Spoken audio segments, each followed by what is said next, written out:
नमस्कार, मैं हूं पूजा सिंह और आप देख रहे हैं आर्यन टीवी नेशनल। चलिए खबरों की शुरुआत करेंगे उत्तराखंड की कुछ खास बड़ी खबरों के साथ।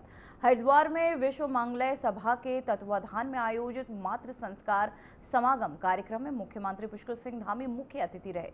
सीएम धामी ने माताओं की भूमिका और बच्चों में संस्कार देने के महत्व पर जोर दिया। उन्होंने कहा कि माताओं द्वारा दिए गए संस्कार बच्चों के व्यक्तित्व और समाज के विकास में महत्वपूर्ण होते हैं। कार्यक्रम में सांस्कृतिक प्रस्तुतियां और सामूहिक अनुष्ठान आयोजित किए गए। समाज के विभिन्न वर्गों के लोग शामिल हुए और मातृ संस्कार की परंपरा को आगे बढ़ाने का संदेश भी साझा किया। साथ ही इस दौरान सीएम पुष्कर सिंह धामी ने क्या कुछ कहा, चलिए आपको सुनाते हैं। माता की वंदे वंदे, मातृशक्ति की विश्व मांगल्य सभा के तत्वाधान में आयोजित मातृ संस्कार समागम कार्यक्रम में मंच पर आसीन जिन्होंने अपना संपूर्ण जीवन मां भारती को समर्पित किया, राष्ट्रीय स्वयंसेवक संघ के वरिष्ठ प्रचारक, अखिल भारतीय मार्गदर्शक विश्व मांगल्य सभा आदरणीय डॉक्टर प्रशांत हरतालकर जी, अभी जिनको हम सब लोगों ने कम आ रही है, अभी जिनका सुंदर उद्बोधन आपने यहाँ पर सुना और पिछले लगभग 2 दशक उनको होने वाले हैं, लगातार हमारी मातृशक्ति के बीच में काम करने वाली अखिल भारतीय संगठन मंत्री विश्व मांगल्य सभा डॉक्टर वृषाली जोशी जी, जनप्रतिनिधि परिवार संपर्क विभाग अखिल भारतीय संयोजिका डॉक्टर अनुराधा यादव जी, गीता जी और पूजा जी, अखिल भारतीय सह संगठन मंत्री, और आज जिनको यहाँ पर सभी के लिए प्रेरणा के स्रोत के रूप में उनसे प्रेरणा लेने के लिए जिन 7 मातृशक्ति को यहाँ पर सम्मानित किया गया, ऐसे हमारी मातृशक्ति और अनेक क्षेत्रों में काम करने वाले, सामाजिक क्षेत्रों में, राजनीतिक क्षेत्रों में काम करने वाली आई हुई सभी हमारी बहनें, जनप्रतिनिधिगण, विभिन्न जैसे महापौर जी बैठी हैं हमारी अनीता जी, और ऐसे सभी आए हुए। मैं आपका नाम लूँ तो बहुत सारे, फिर जिसका छूट जाएगा वो कहेंगे मेरा नाम नहीं लिया इसलिए वो कहते हैं ना, मेष राशि से लेकर मीन राशि तक सभी हमारी सभी बहनें, मैं आज के इस कार्यक्रम में मैं देख रहा हूं कि प्रदेश के कोने कोने से आप सब यहाँ पर पधारे हैं और आज प्रातःकाल से ही कार्यक्रम चल रहा है और हमारे मेडिकल कॉलेज के, ओएनजीसी के और कई संस्थान यहाँ पर जिनके मैं नाम नहीं ले पा रहा हूँ, वो मुझे क्षमा करेंगे। ऐसे आए हुए सभी हमारे छात्र छात्राएं, भविष्य के कर्णधार, मीडिया के हमारे सभी मित्र, मैं आज इस अवसर पर आप सभी का हृदय से स्वागत करता हूं। आप सबको कोटि कोटि प्रणाम करता हूं कि आप इस बहुत महत्वपूर्ण कार्यक्रम में आए, जिसके कारण से आप ने बहुत कुछ यहाँ पर नई बातें सीखने को मिली होंगी और कुछ बातें आप जानते होंगे पहले से, आपके व्यवहार में भी आती होंगी, लेकिन उनको फिर से अगर कहीं थोड़ा सा उसमें कुछ डेंट हो गया होगा तो यहाँ पर जो है आज पूरा उसमें पेंट हो गया अच्छे से। और मुझे ये मेरा भी सौभाग्य है कि मुझे आप सबके बीच में, क्योंकि मैं कार्यक्रम का हिस्सा नहीं था इसमें, मुझे अभी परसों ही बताया कि जो है आपको भी इसमें रहना है, तो अब ऐसा अवसर था कि इतनी सारी हमारी बहनें पूरे प्रदेश से आ रही हैं, अनेक स्थानों से आ रही है और आप सबसे मिलना है, तो मेरे मन में भी बहुत उत्सुकता थी कि आप सबके बीच में जरूर आऊँगा और मुझे बहुत अच्छा लग रहा है आप सबके बीच में आकर, और ये जानकर बहुत मुझे प्रसन्नता भी हो रही है कि इसके माध्यम से जो हमारी नारी शक्ति है, जो हमारी बेटियां हैं, हमारी सामाजिक कार्यकर्ती हैं, जनप्रतिनिधि हैं, और उन सभी के साथ आज यहाँ पर एक संवाद स्थापित किया गया है। मुझे लगता है कि संवाद में आप सब लोगों ने बहुत सारी बातें अपनी तरफ से भी कही होंगी, और यहाँ से भी बहुत सारे, और बड़ा जिनका अनुभव है। अच्छा होता कि मैं भी प्रशांत जी को यहाँ पर सुनता अभी, लेकिन उन्होंने खुद ही कहा कि समय काफ़ी ज़्यादा हो गया है, क्योंकि जितना उनका अनुभव है पूरे देश और दुनिया के अंदर गए हैं, और बहुत सारे बातें, बहुत सारा अनुभव हमको उनके अनुभव से मिल जाता। और इस प्रकार के आयोजन हमारे समाज और राष्ट्र के विकास में जो हमारी मातृशक्ति है, उनकी भूमिका को और सशक्त बनाते हैं और प्रभावी बनाते हैं। भविष्य के कर्णधारों के लिए एक बड़ा मार्ग तैयार करने का काम इस प्रकार के कार्यक्रम करते हैं, क्योंकि मैं ऐसा मानता हूं कि शिक्षा, जो पहली शिक्षा होती है, पहली शिक्षा और पहला संस्कार, पहली शिक्षा और पहला संस्कार देने का काम शिक्षक से पहले कोई करता है तो वो कौन करता है? तो इतनी कम आवाज क्यों निकल रही है? तो मां करती है। इसलिए इस प्रकार के कार्यक्रम बहुत महत्वपूर्ण होते हैं, व्यवहारिक रूप से भी समझने की दिशा में। और भारतीय संस्कृति में माता का जो स्थान है वो हमेशा से सबसे ऊंचा माना गया है। हमारे शास्त्रों में कहा गया है, नास्ति मातृ समा छाया, नास्ति मातृ समा गति, नास्ति मातृ समम त्राण, नास्ति मातृ समम प्रिया। यानी कि माता के समान कोई छाया नहीं है। यानी कि माया, चाहे वो बच्चा कितना भी परेशान होगा, अगर अपनी माँ की गोद में आ जाएगा, अपना सर रख देगा आंचल में, और तो उसकी सारी समस्याएं समाप्त हो जाएंगी। कठिन से कठिन परिस्थिति में माँ का वो स्थान होता है, और माता के समान कोई सहारा नहीं होता है। माता के समान कोई रक्षक भी नहीं है, माता के समान कोई प्रिय भी नहीं है, और न ही माता के समान कोई गुरु होता है। माँ जो सिखा सकती है कोई नहीं सिखा सकता। माँ केवल हमारी जननी नहीं होती है, बल्कि हमारे चरित्र का निर्माण करती है, हमारे संस्कार का निर्माण करती है, और जीवन के मूल्यों को आकार प्रदान करने वाली सच में मार्गदर्शक होती है, जो व्यवहारिक रूप से, प्यार से, दुलार से, हर प्रकार से अपने पुत्र को, पुत्री को, सबको आगे बढ़ाने का काम करती है। और मातृशक्ति ही परिवार की धुरी होती है, परिवार ही समाज का मुख्य घटक होता है। मातृशक्ति और परिवार के महत्व को रेखांकित करने का जो प्रयास इस प्रकार के दुनिया में बहुत सारे संगठन चलते हैं। मैं ये बात भी आप सब लोगों को कहना चाहता हूं, आप लोगों को भी मुझे लगता है अधिकांश लोगों को ये पहला अनुभव होगा, इस बार इस प्रकार का पहला अनुभव होगा, पहली बार ही आए हैं ना। बहुत सारे संगठन चलते हैं जो वोट भी मांगते हैं, जो कुछ और भी करते हैं, रैलियां भी करते हैं, सम्मेलन भी करते हैं, अनेक प्रकार के अन्य काम करते हैं, लेकिन ऐसा काम किसी ने किया?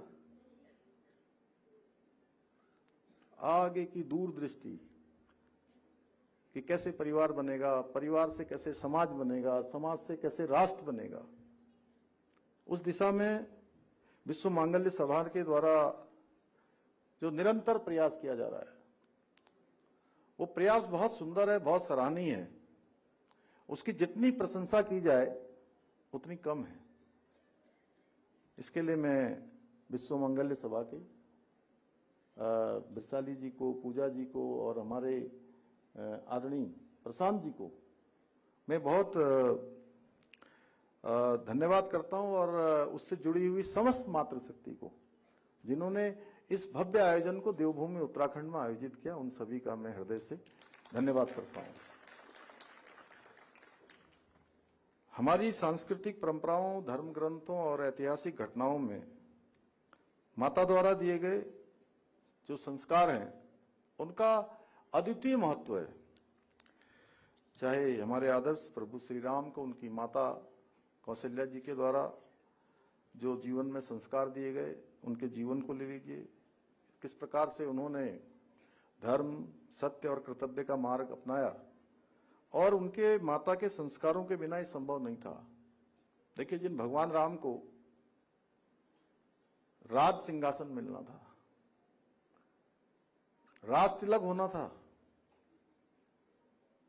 और उसी समय उनको जो है ये कह दिया जाता है कि अब आपको 14 साल के वनवास पर जाना है। ये उनकी मां के ही संस्कार थे जो उनको रघुकुल में सिखाए गए। रघुकुल रीत सदा चली आई, प्राण जाए पर वचन न जाए। और उन्होंने हंसते हंसते, जितना उनके चेहरे पर तेज था, वो तेज 1000 गुना बढ़ गया त्रेता युग में उस समय, और वो हंसते हंसते वन को चले गए। ये मां के ही संस्कार थे, और उनको जो उनका पालन पोषण किया गया, उनको नैतिकता दी गई, धर्म सिखाया गया, साहस के गुण विकसित किए गए। इसलिए भगवान जो है मर्यादा पुरुषोत्तम भगवान राम हुए। इसी प्रकार भगवान कृष्ण के जीवन में उनकी माता यशोदा जी के द्वारा जो संस्कार दिए गए, जो उनका मार्गदर्शन किया गया, उसका विशेष महत्व रहा। और उनके संस्कारों के कारण कृष्ण के व्यक्तित्व को आकार दिया, और धर्म और न्याय और करुणा के मार्ग पर उसको चलना सिखाया। और ये शिक्षाएं कृष्ण के व्यक्तित्व को आकार देने के लिए बहुत निर्णायक सिद्ध हुई। इसी प्रकार छत्रपति शिवाजी के बारे में हम सब जानते हैं, उनकी माता जीजाबाई का जो योगदान रहा। अभी वैशाली जी ने एक सुंदर उदाहरण दिया वहां का भी, कि पुत्र से जब मां कोई अपेक्षा करती है तो पुत्र वैसा बन जाता है। और वो जीजाबाई के ही संस्कार थे कि शिवाजी एक महान योद्धा बन गए। और आप में से जो राजनीतिक क्षेत्र में काम करते हैं, सामाजिक क्षेत्र में काम करते हैं, तो शिवाजी और शासन करके एक दवे जी ने, जो हमारे जिनका स्वर्गवास हो गया था मध्य प्रदेश के, उन्होंने किताब लिखी है शिवाजी और शासन, तो उसको जरूर पढ़ना चाहिए। तो वहीं देहरादून में पंडित दीनदयाल उपाध्याय प्रशिक्षण अभियान की प्रदेश स्तरीय कार्यशाला आयोजित की गई, जिसमें बीजेपी के कई वरिष्ठ नेता शामिल हुए। वहीं आपको बता दें, कई पदाधिकारी भी इस दौरान मौजूद रहे। मुख्यमंत्री पुष्कर सिंह धामी ने कहा कि कार्यशाला का उद्देश्य पार्टी के रीति नीति और काम करने के तरीके को सभी कार्यकर्ताओं तक पहुंचाना है। पूरे प्रदेश के जनपद, मंडल, बूथ और शक्ति केंद्र स्तर के कार्यकर्ताओं को प्रशिक्षण दिया गया। उन्होंने कहा कि सरकार प्रधानमंत्री नरेंद्र मोदी के नेतृत्व में नई उपलब्धियां और विकास कर रही है। कार्यशाला की अध्यक्षता प्रदेश अध्यक्ष महेंद्र भट्ट ने की।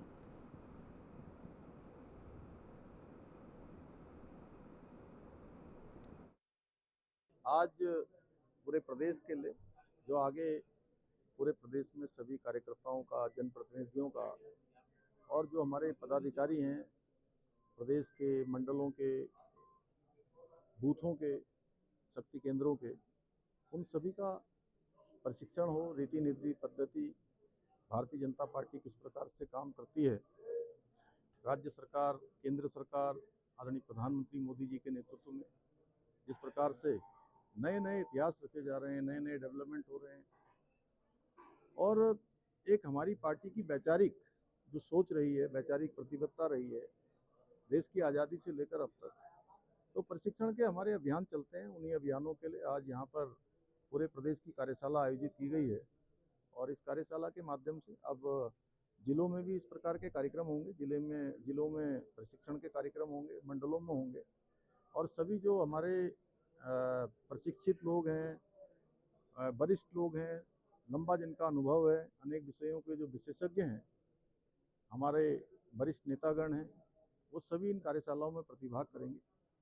और कार्यकर्ताओं तक अपनी बात को पहुंचाएंगे, जिससे कि कार्यकर्ता हमारे प्रशिक्षित होकर समाज जीवन में और अच्छा काम करें और प्रतिबद्धता के साथ काम करें, विश्वसनीयता के साथ काम करें। तो वहीं मुख्यमंत्री पुष्कर सिंह धामी ने कहा कि चारधाम यात्रा उत्तराखंड के लिए अत्यंत महत्वपूर्ण है। 2025 की यात्रा समाप्त होते ही 2026 की तैयारियां शुरू कर दी गई थी। सभी चार धामों में कपाट खुलने की तिथियां तय हो चुकी हैं और लगातार बैठकें भी आयोजित की जा रही हैं। पिछले साल के अनुभव को ध्यान में रखते हुए इस बार यात्रा को सुरक्षित, सुव्यवस्थित और यादगार बनाने की योजना है। सभी विभाग, स्टेक होल्डर्स और हितधारक व्यवस्थाओं में जुटे हुए हैं। हमारे लिए हमेशा बहुत महत्वपूर्ण यात्रा होती है और लाइफ लाइन है, और उसके निमित्त सारी तैयारियां हम जैसे ही 2025 की चारधाम यात्रा संपन्न हुई थी, उसके बाद हमने यात्राओं की अगली यात्रा की तैयारी प्रारंभ कर दी थी। अब सभी कपाट खुलने की तिथियां भी आ गई हैं और लगातार बैठकें चल रही हैं। हमारा हर तरह से प्रयास है कि पिछले सालों के अनुभव लेकर 2026 की यात्रा और अच्छी हो, सुखद हो, ऐतिहासिक हो, और सबसे बड़ी हमारी प्राथमिकता है, सर्वोच्च प्राथमिकता कि सबके लिए सुरक्षित हो, और सारे स्टेक होल्डरों के साथ बात करके, जो हितधारकों के साथ बात करके उस पर काम किया जा रहा है, आगे बढ़ाया जा रहा है। जो यात्रा की व्यवस्थाएं हैं, वो व्यवस्थाएं जहाँ जहाँ जिस प्रकार से करनी, सभी विभाग मिलकर उसको आगे बढ़ा रहे हैं। सर, नेता प्रतिपक्ष ने आपको लेटर लिखा। तो वहीं रुड़की के कोर यूनिवर्सिटी में द्वितीय दीक्षांत समारोह धूमधाम और उत्साह के साथ संपन्न हुआ। मुख्य अतिथि उत्तराखंड राज्यपाल लेफ्टिनेंट गुरमीत सिंह ने कहा कि शिक्षा केवल डिग्री पाने का जरिया नहीं, बल्कि राष्ट्र निर्माण की मजबूत नींव है। उन्होंने छात्रों से आह्वान किया कि वे अपने ज्ञान, कौशल और संकल्प से आत्मनिर्भर भारत बनाने में योगदान दें। राज्यपाल ने विश्वविद्यालय की स्टार्टअप संस्कृति और उद्योग उन्मुखी शिक्षा की सराहना की। छात्रों को 44 लाख रुपए तक के उच्च पैकेज मिलने की जानकारी दी गई।